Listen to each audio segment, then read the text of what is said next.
Good to see you.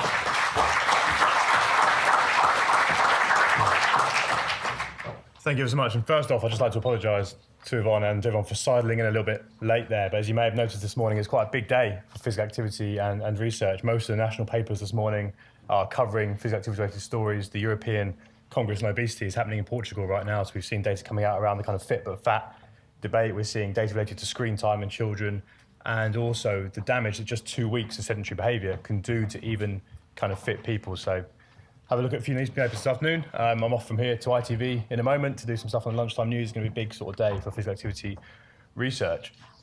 But today I'm going to be talking a little bit along similar lines to Emma, really, about kind of what we at UK Active are doing in the policy arena, how we're trying to influence manifestos and some of the ideas that we've been putting forward to government, but also to give you a little bit of sort of rationale behind those policy calls and kind of what they mean and how some of our original data from my research feeds into that. But for those of you who aren't aware, at UK Active, we are all about more people, more active, more often. I'd invite all of you to come along to our offices at some point and you'll quite literally see it plastered in orange writing across the walls, and it's all we kind of exist to do. And we do that by trying to grow and stimulate the value placed upon physical activity by society. And we think if we do that, then all of our 4,000 members and partners, people within our networks will benefit, but also so will society more generally. And that comes in two main themes. First off, it's celebrating the fun of fitness, the exhilaration of movement, the joy that many of us in the room will have from being active and trying to spread that into communities, but also then to challenge inactivity wherever we can find it. Too many people in this country are completely sedentary. Less than 30 minutes activity a week, even when broken down into 10-minute chunks. We've got to challenge that wherever we can. And I'd echo the sentiments of Ian and Yvonne around this kind of cradle to grave approach. In fact, even in utero, the lifestyle choices and the behaviours of the mother, according to sort of the scientists in epigenetics at the moment, can start to influence the actual DNA of that child and change its life during those kind of 9 months of fertilisation. So it's very important that we tackle that early as well. And we are completely agnostic about how it is that people move, as long as they do. Whether it be through sport, general walking the dog within leisure centres, swimming, dancing, whatever it is, we want to celebrate it, and that's what we're here to do. And this kind of reach that we've developed over the last 25 years, we celebrated our 25th anniversary last year. It started in the sort of the core fitness industry, the four-wall leisure sector 25 years ago, and over that period has then grown from when we were the FIA into sort of workplaces and communities and homes, and ultimately within the NHS. And we had Simon Stevens, the CEO of the NHS, our national summit last year, shaking a bottle of pills and saying, you, as the physical activity sector, are the miracle cure that I need to save £8.5 billion a year that the NHS can't afford at the moment, which is related to inactivity-related conditions. But ultimately, where we can have the biggest impact is within government. And this is a photo that was taken 18 months or so ago, where we took a group of our sort of CEOs from our members to number 10 to discuss health policy with the advisor at the time, who was Nick Steddon. And of course, David Cameron made a few decisions, and ultimately he's not there anymore, which has set us back a little bit on that front. But now we're working hard to regain that traction. This then comes down to our manifesto for an active Britain. And I'm going to take you through three of our main priority policy calls at the moment. One links to industrial strategy, and that is Simon Stevens up there, our summit last year.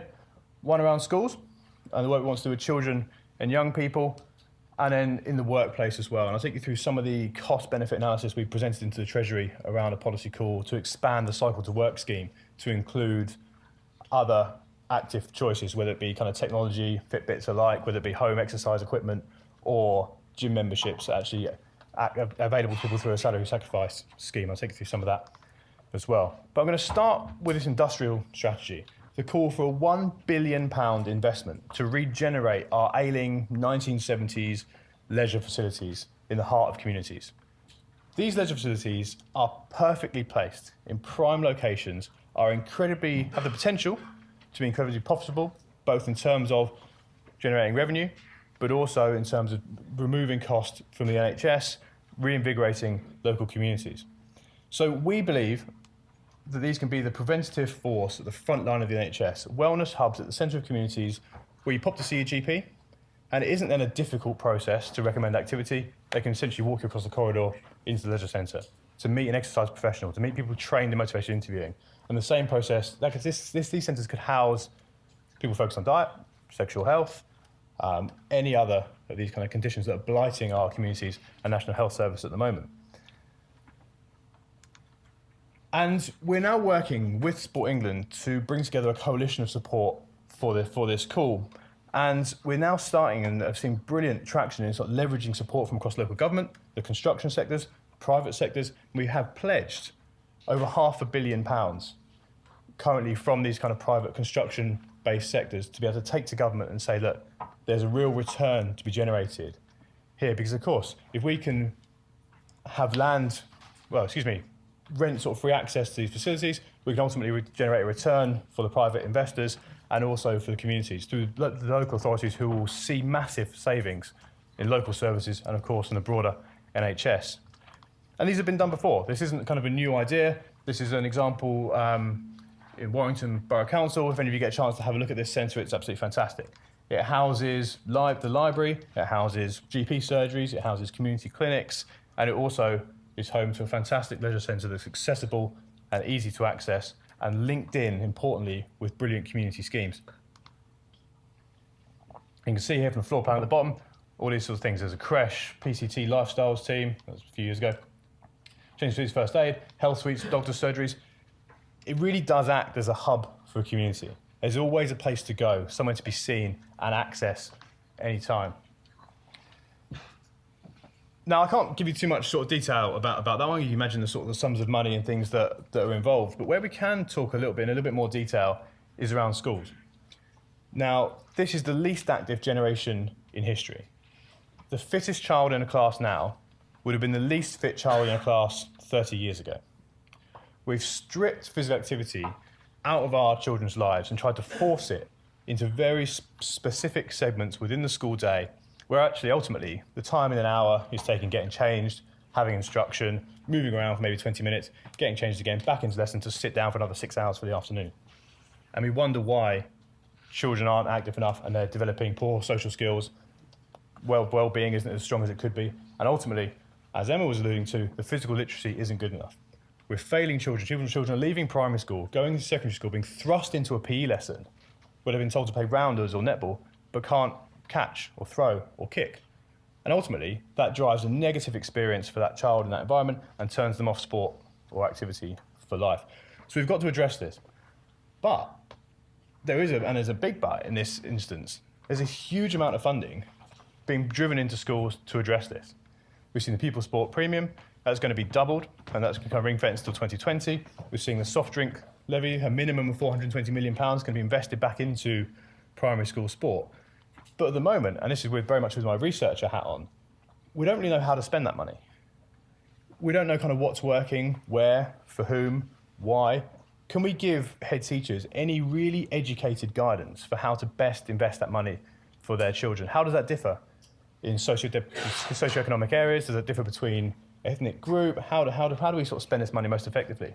So actually, we're calling for a rollout of a measurement program might seem a bit extreme, but some reliable data collection so we can start understanding what impact these interventions and this funding is having upon children, so we can start informing that decision and start to safeguard those children who are most at risk of health issues. Active mile concepts are fantastic. We've seen the Daily Mile with a lot of coverage, the Golden Mile, other schemes and systems that really embed physical activity as part of a school day. But actually, it's got to be broader than just that. We need a whole school day approach to activity. It's about how children get to school, how they leave school, activity built within lessons, enough of the kind of just sat down for 3-4 hours at a time, do a structured bit of activity, and sit down again. Children need to be moving and engaging with the classroom the whole time. But also, that a child's life isn't just revolving around school. Actually, what they're doing at home with their parents has a real impact as well. And ultimately, what they're doing in the holiday periods, where actually we remove that structure that a school provides away. And actually it's left to the parents to look after those children and to make sure they get these same doses of activity that they require.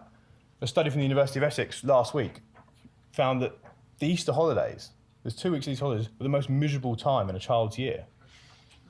It's crazy, isn't it? It should be fun, it should be chocolate, it should be doing sort of good things, out with friends, the weather's becoming nice. But actually children at home, they don't know what to do. There's nothing for them to do. And I'm going to take you through some of the research we've been doing in-house as well, which tells a very similar story around the summer holidays. So a couple of years ago, we worked with 14, 15 schools up in the northwest of England, and we developed a way of measuring the cardiorespiratory fitness of children. So we published a paper in Sports Medicine a couple of years ago, where we concluded that essentially the bleep test, the 20-metre shuttle test, was A, the most reliable, B, the most valid, but also C, the most scalable way of delivering reliable cardiorespiratory fitness measurements. But of course, the bleep test isn't very nice. You know, those of you who've done it will remember it's quite a militaristic kind of style. So we worked with Premier Sport, who are a coaching kind of provider who work with sort of about 2,000 schools across the country to design the bleep test into a fun lesson, an engaging lesson. So this lesson, an hour long, includes some education about physical activity, about why it's important, about diet. The children learn about BMI, and they learn about actually why they should be fit. They design their own kind of athlete numbers, colour them in. Essentially, it's just a way of researchers for us of tracking the children without numbering them deliberately. But then they go outside and they do the My Personal Best Challenge. It's set to music, it involves kind of a warm-up area, run-off areas, all these nice things to make it an inclusive lesson. We then took 500 children through this process 4 times during a calendar year. And as you see, we saw some improvement in cardiorespiratory fitness during that time. Summer holidays hit, and bam. 80% of the kind of absolute gains in fitness were lost during that 6-week holiday. And look what happened to BMI. It shot up as well. Completely counterintuitive. Should be the time children are out doing far more. But look at what's driving that. In the kind of least deprived populations, it goes down a bit, but not really. They're kind of on the, in terms of the Z score, pretty much exactly where they should be. So Z scores tell us kind of where a child should be at that point in maturation. Look at the least deprived children. Excuse me, the most deprived children. They're the ones driving that effect. It's those children that aren't going to holiday camps, that aren't going to summer camps, that aren't doing activities all day with their parents because their parents are probably at work. They're being put places so the parents can go out, earn the money that's required, and then come back and pick them up again. They aren't having access to these great opportunities that the more affluent children have. So that's why our call is to expand the use of that sugar tax money to outside the school gates, to provide parents with accessible opportunities, places for them to take their children where they can then be active. And we aren't kind of alone in this, because look at those BMI figures from before. And look at the work that Jamie Oliver and his foundation have been doing. We have to see exactly the same problem in holiday hunger. That actually children aren't getting the structured meals during holiday time that they get when they're at school, where actually that cooked meal of a school lunchtime, in some cases, in the most deprived children, is their only access to good nutrition. So actually, we're trying to work together with the Jamie Oliver Foundation to start addressing this issue. Are there places people we can go in the summer holidays where children are fed well and have the chance to be active, to socialise with their friends, to play? And play is something I'm going to be talking about a lot over the next couple of years, because the concept of play has changed dramatically. Children through play develop kind of moralistic reasoning, they develop communication skills, they design games, they're active, not because they're told to be, but because they want to be and they enjoy it.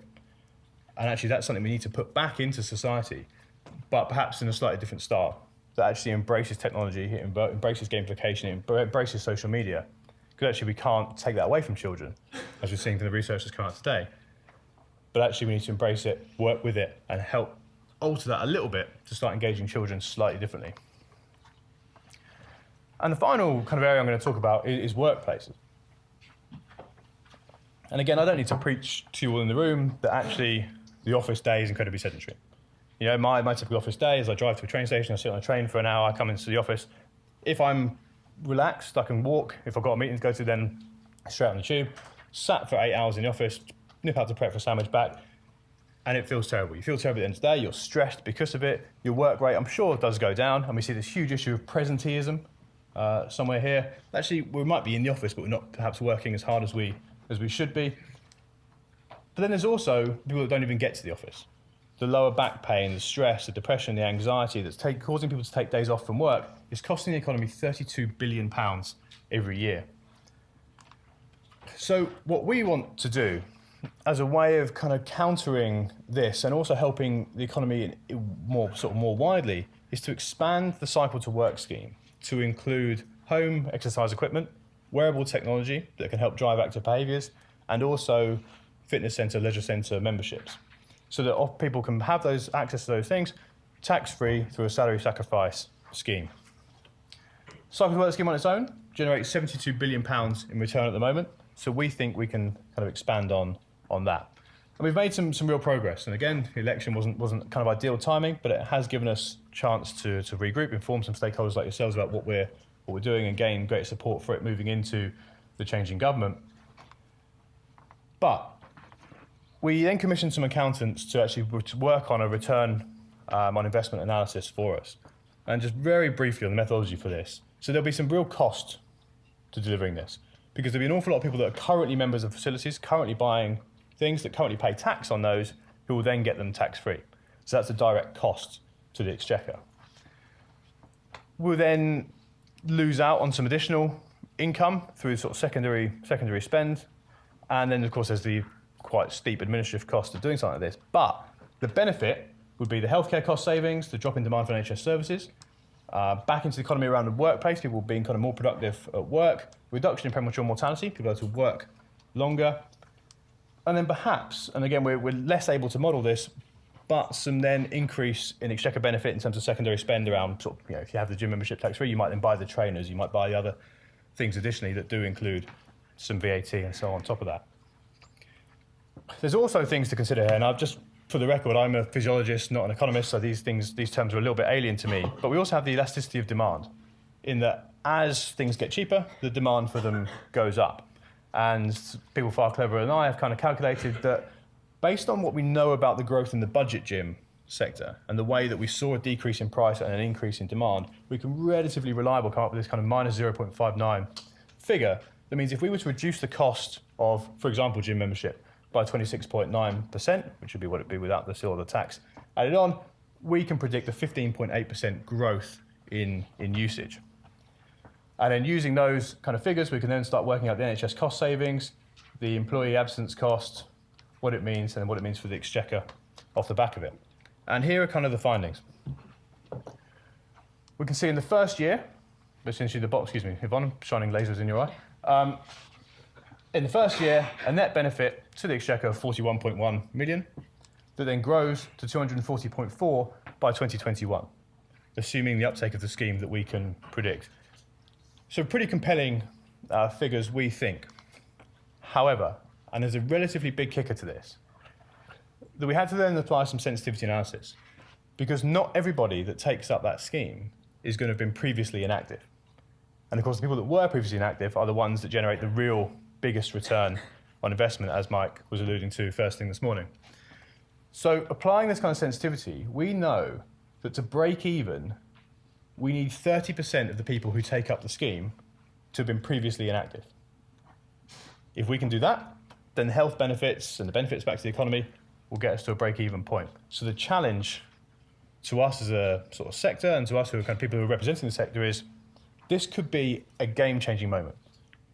If activity purchases can be purchased through salary sacrifice, tax-free, it could see a huge shift in the people able to take up these schemes. But we need to know how to best target the right people so it doesn't just become another white-collar corporate benefit.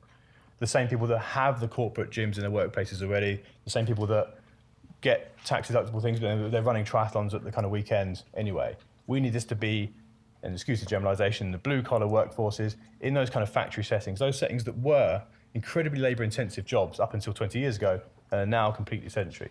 They're the people that need this most, and they're the people we've got to work out how we engage best. So I won't run through too many of these key findings. I'm conscious of the time, but we think there's a real benefit for the Exchequer in a scheme like this, and we'll be working to do that. The next findings will be to go through these kind of outcomes with HMRC, to work along with the parliamentarians that we've currently got supporting the process that are helping us move it through government, assuming a few of them survive the election, and also to go out and start building awareness of this scheme with external stakeholders, which is why I'm here really talking about it with you today. Thank you so much. Enjoy the rest of the afternoon.